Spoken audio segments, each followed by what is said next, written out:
Some say Mark Cavendish is the greatest sprinter the cycling world has ever seen. It's not clear, though, if he agrees. What would I have to do that?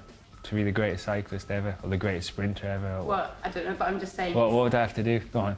Well, win more. Win what? Win what? Well, just win more. Win what races. and how many times? What is for certain, though, with 25 Tour de France stage wins, all 3 Grand Tour points jerseys, a World Championship and a monument to his name, even he is running out of things to achieve.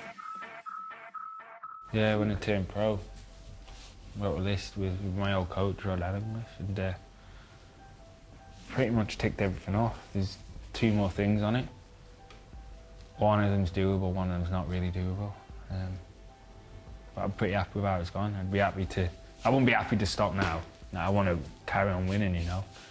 It's not like I want to put a cherry on top of the cake. I just want to put a bag of cherries on top of the cake, then get another bag. I want to keep winning, keep doing stuff.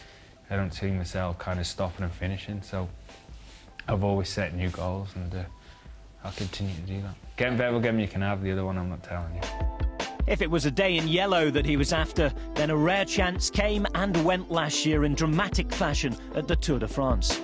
I was a little bit disappointed, obviously, at first in Harrogate when I crashed, but really, as a professional rider, yeah, I can't dwell on it. I have to get back to fitness as quick as possible and get back to winning ways, and that really took up most of my thought space. His return home afterwards, back to his family and daughter, inspired his recovery. Cavendish has 5 wins already this season, including the Kuurne-Brussel-Kuurne semi-classic. When I was having a baby, the dads were kind of like, oh, you know, you won't want to be away from home, you won't take risk, you know, you've got responsibilities now. But at the end of the day, like, my job is racing my bike, and I have to be away from home to do that. And the better I do on my bike, the better life I can give my family. And so it's actually made every minute I'm away from home, I have to make that count. So it's made me kind of more on it, more focused. And yeah, now it's kind of, it's not for my own personal gain, it's to make my little girl proud. As well as fatherly duties and time on the bike, Cavendish is a keen subscriber to Sudoku and logic puzzles. His aim, to gain the mental edge. I think I'm just able to maybe think of consequence, or think of decisions, like knowing the consequence a bit quicker than somebody else, not having to work it out. You know, I can kind of stay calm, not have the adrenaline going and having to just push around. I can't push around anyway, I'm racing 6-foot guys, you know. So I kind of have to know what's going on around me, and I think it helps me do that. I hope so, anyway.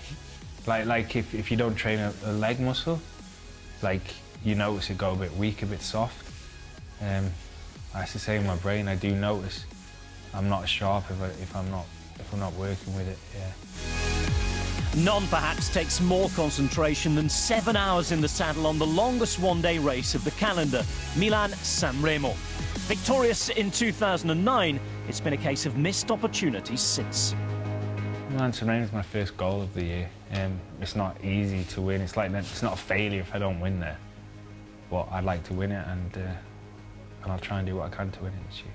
I think Milan-San Remo this year is how most riders and how every rider of my generation will remember Milan-San Remo. It's one we saw all our heroes growing up and winning on. And yeah, so I'll be excited to ride what I remember, the classic San Remo with the Tre Capi, then the Cipressa and the Poggio, and finish on Vierone. Milan-San Remo may be his early goal, but his ultimate goal is the same as every year. Tour de France, like every year really. It's my biggest goal of the year every year. It means so much to me. It's bigger than cycling. Every finish is heightened. The consequences of winning and losing and who you talk to and what you say is just, everything's just bigger, you know? It's hard to put into words really, but I love it. And every other rider who's done it loves it.